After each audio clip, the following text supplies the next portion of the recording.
Vamos abrir o livro de Deus,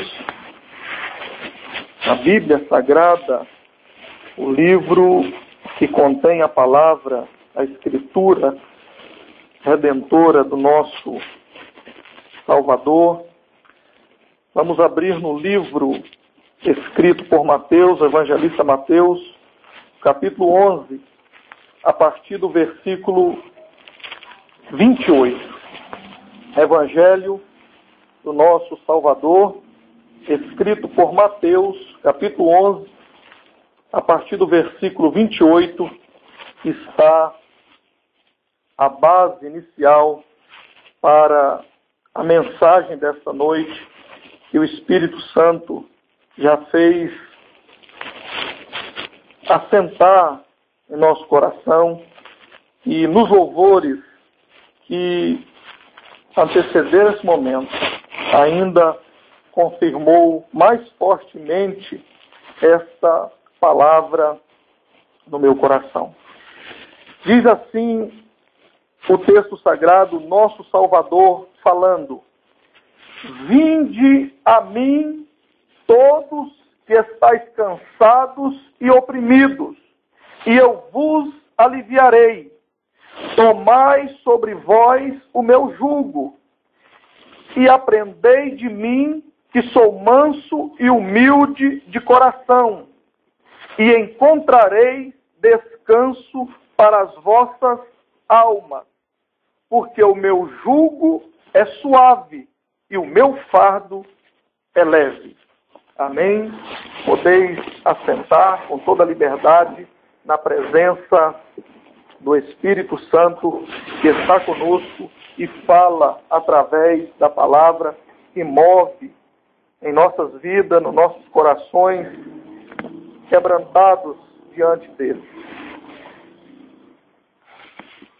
Amados e preciosos de Cristo Jesus, eu quero falar nesta noite, na dependência do Espírito Santo, sobre o seguinte tema: o Evangelho da religião versus o Evangelho da salvação. Eu vou repetir para todos guardarem bem nas suas mentes. O Evangelho da religião versus o Evangelho da salvação. Nós vivemos dias de muitas confusões no que diz respeito à palavra redentora e salvadora de Cristo contida na Escritura Sagrada, mais propriamente dito e de uma maneira clara e objetiva, escrita pelos evangelistas Mateus, Marcos, Lucas e João. Tudo que nós necessitamos, tudo que um homem, uma mulher, um moço, uma moça, tudo que um ser humano necessita relacionado à salvação, relacionado à comunhão com Deus, está contida no Evangelho de Cristo. Tudo o que nós necessitamos, a salvação, a comunhão, a libertação, está no Evangelho de Cristo. Não necessitamos de mais nada que esteja fora, antes ou depois do Evangelho. O Evangelho é completo, o Evangelho é perfeito na pessoa bendita de Cristo. E no tempo que nós vivemos, nós estamos vivendo no tempo da apostasia, como profetizou o nosso Salvador, entre outras passagens, Mateus 24. Também o apóstolo Paulo, a Timóteo, capítulo 4. E também o apóstolo Paulo disse aos Gálatas, capítulo 1, versículo 8, que há outros evangelhos. E ele nos preveniu, dando um alerta à igreja eleita de Cristo na face da terra, que só existe uma, a única igreja verdadeira de Cristo que está na Terra, no planeta Terra, não só nessa capital, não só no Estado, não só no Brasil, mas em todo o mundo. É a igreja que está em Mateus capítulo 16, onde o nosso Salvador diz que ele edificaria a igreja dele. Existe de maneira humana, de maneira organizada, várias comunidades, como a que nós fazemos parte, a comunidade de Deus Vivo, que são um grupo de pecadores, homens e mulheres, arrependidos. Pecadores arrependidos formam a igreja. Parte desta igreja que unida é a igreja única e eleita de Cristo que está em todo o planeta Terra. Essa igreja, contida e falada acerca dela pela primeira vez no Novo Testamento, em Mateus 16, o nosso Salvador disse que ele edificaria essa igreja e as portas do inferno não prevaleceria contra ela.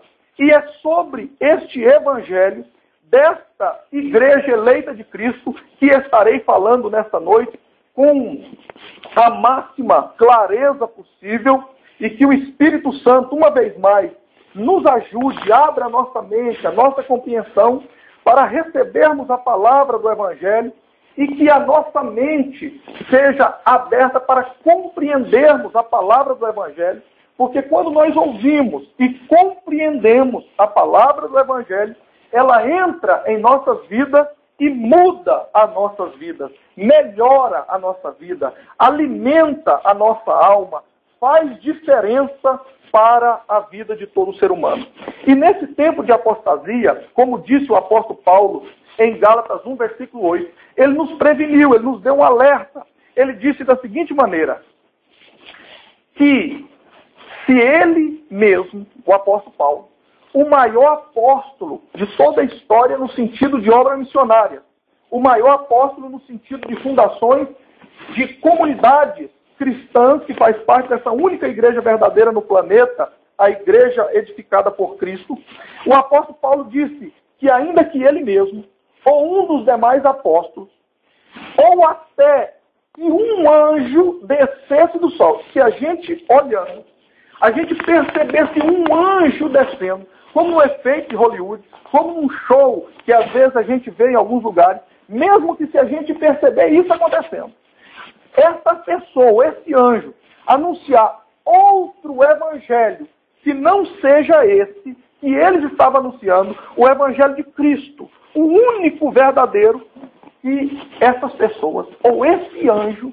que anunciar outro evangelho, seja anátema. A palavra anátema, no seu original, tem uma tradução que não é agradável. Anátema significa no original amaldiçoado, maldito.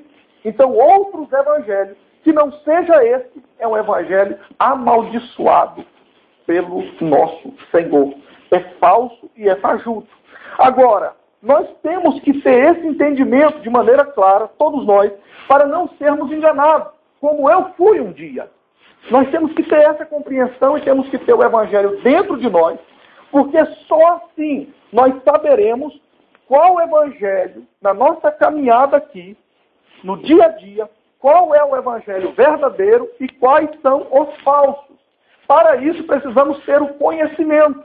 Como escreveu João, no capítulo 8, versículo 32, o nosso Salvador disse, e ele registrou, e conhecereis a verdade, e a verdade vos libertará. É preciso vir o conhecimento. Conhecimento de quê? Da verdade. O que é a verdade? João 14, versículo 6. O nosso Salvador disse, eu sou o caminho, a verdade e a vida. Ele é a verdade. Conhecendo o Evangelho, e a verdade na pessoa de Cristo, nós seremos libertos de todo engano. E isso aconteceu comigo. Uma das experiências que tive, mais sofridas, mais dolorosas, mas com grande ganho, depois da metamorfose, depois da transformação, desse processo de transformação, o ganho é muito grande, porque acontece a libertação e acontece a troca do jugo, do fardo, como nós lemos no texto inicial. Então, nesse tema, o evangelho da religião e o evangelho da salvação, nós precisamos entender. Existem outros evangelhos? Sim. Como conhecer quais são os falsos e qual é o verdadeiro? Conhecendo a palavra.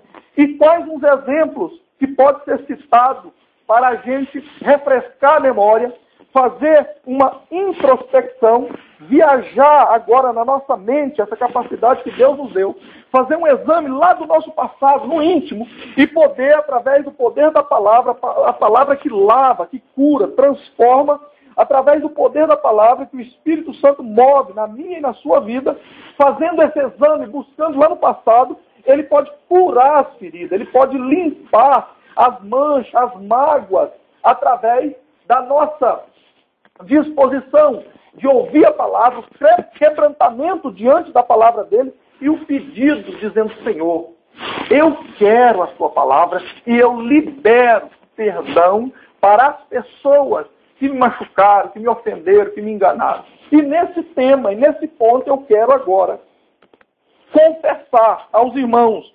parte da minha experiência nesse sentido e a minha experiência própria nesse tema.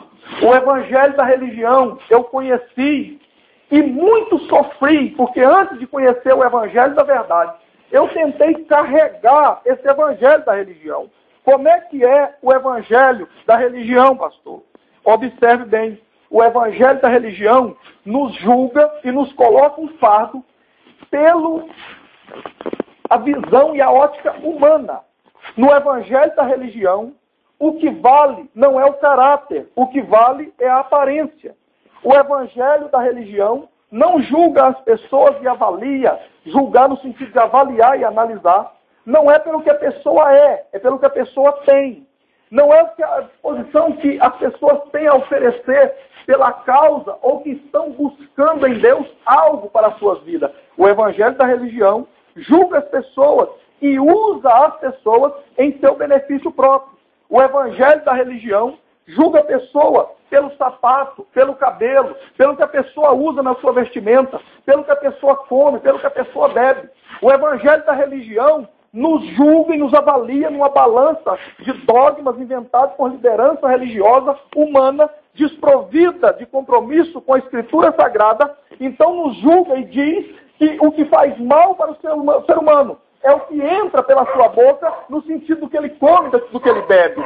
Enquanto o evangelho verdadeiro de Cristo, o evangelho da salvação, que é o contrário disso, diz em Marcos capítulo 7, que o que faz mal ao ser humano, ao homem, à mulher, ao moço e à moça, não é o que entra na sua boca no sentido do que bebe, do que come. Porque uma pessoa que beber demais faz mal, uma pessoa que comer demais também faz mal. Mas o que vai fazer mal para a minha vida e para a sua vida, segundo a palavra do nosso Salvador, o que mais entende de ser humano, o que estava lá na formação do primeiro ser humano, o que mais entende sobre o ser humano. Ele diz que o que faz mal é o que sai da boca. Porque o que sai da boca vem, nasce dentro, no coração. E é no coração que hospeda o que a boca vai falar. A Escritura diz que a boca fala do que o coração está cheio. E no coração se hospeda a inveja, a hipocrisia, o adultério, o engano, os homicídios e assim sucessivamente. Essas coisas, sim, é que podem fazer mal para a minha vida e para a sua vida. Então, aí um primeiro motivo de já estarmos sempre vigilantes sobre o que vamos falar. Porque antes de falar, antes da palavra ser lançada para fora, nós somos senhores dela. Ela está aqui dominada. Só nós e Deus é que sabemos o que está passando na mente. Não foi proferido ainda. A partir do momento que a palavra é falada, então ela toma um corpo no sentido de que ela vai edificar ou ela vai atrapalhar. Ela pode ajudar e ela